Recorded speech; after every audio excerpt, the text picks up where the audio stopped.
Grades 3 through 5 teachers, today we're going to talk about reading and writing workshop, how it's different from Daily 5, and how it's different from the way we traditionally teach reading and writing.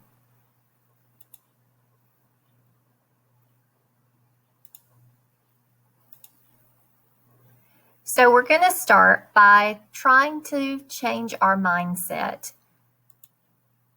I'm sure you noticed in ELA Unit 1 that there is a 5-week rollout for reading and writing workshops in grades 3 through 5.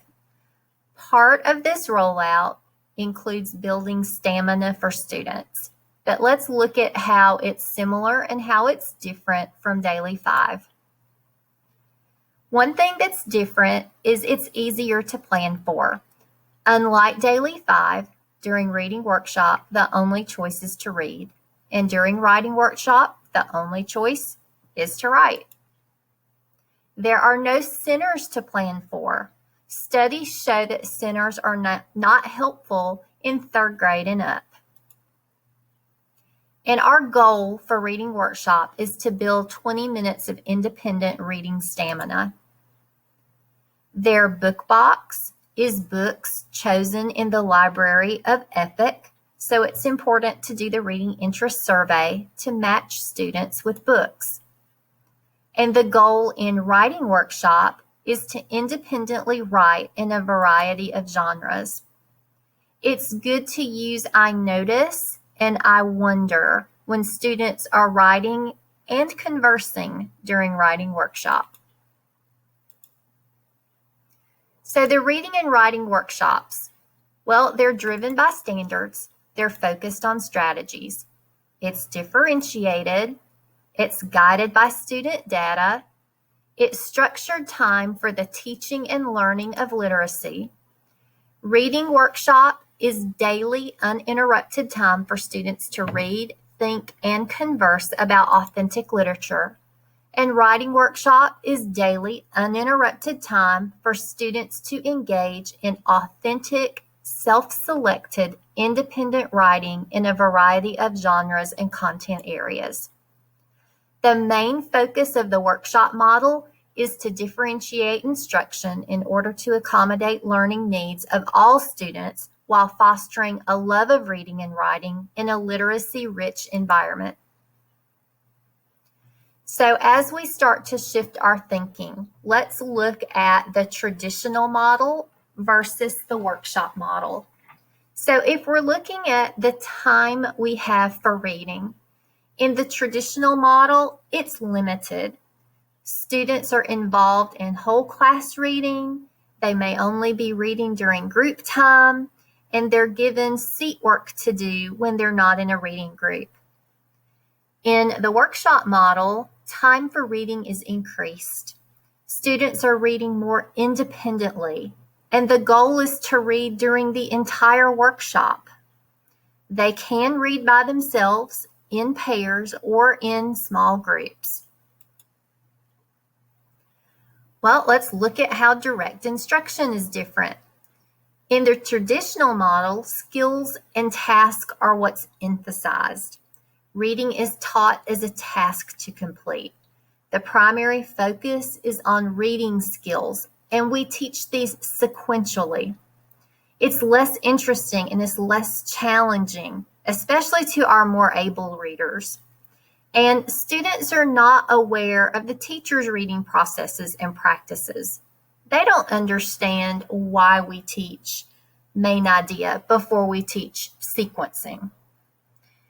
In the workshop model, strategic reading is emphasized. Reading is taught as a process, with the teacher modeling strategies. Instruction emphasizes reading strategies through literature and based on need.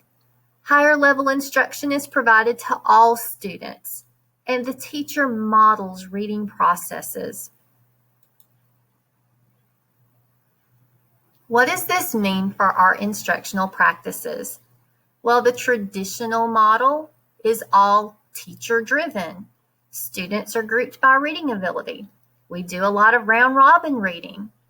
Vocabulary instructions presented in a list format to learn. The teacher makes all the decisions. Students perceive themselves as part of one group. In the workshop model, it's student-centered. Students are grouped by level, by interest, or in flexible strategy groups. There's silent and oral reading, and discussions with teachers, and discussions between students. Vocabulary is learned and practiced through reading material. And students have ownership and responsibility for choosing their books that they read, for using strategies, for preparing for conferences, and you have a whole class reading community.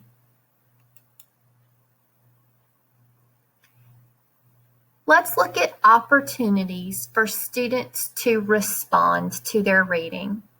Traditionally, teachers respond to students, and there's very few writing opportunities. It's more receptive. In the workshop model, it's more interactive. Students have conversations with other students as well as with the teacher, and writing occurs before, during, and after reading.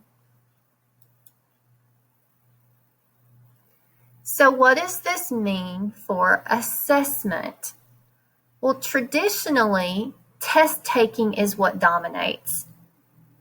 I think part of this is because that's what parents know, and that's what parents expect, and that's what's easy for us to give to parents. Students read books, they answer multiple choice questions, they're all assessed the same way. The teacher follows set guidelines in a prescribed sequence. It looks different from in the workshop model. Assessment informs instructions. It's not something parents are used to seeing. Students are involved in alternative forms of assessment, anecdotal records, running records, journals, observations, checklists, rubrics, conferences, ongoing assessments and observations of individuals to determine strengths and weaknesses, and the teacher makes instructional decisions based on these assessments. So think of how freeing that is, to not have to have a daily test or a weekly test every Friday over the same story, asking just a set of multiple choice or short response questions and testing everyone the same. We test students. We do running records. We have observations. We have anecdotal records. We need to learn to share these with parents. We're doing the work. Let that work drive your instruction.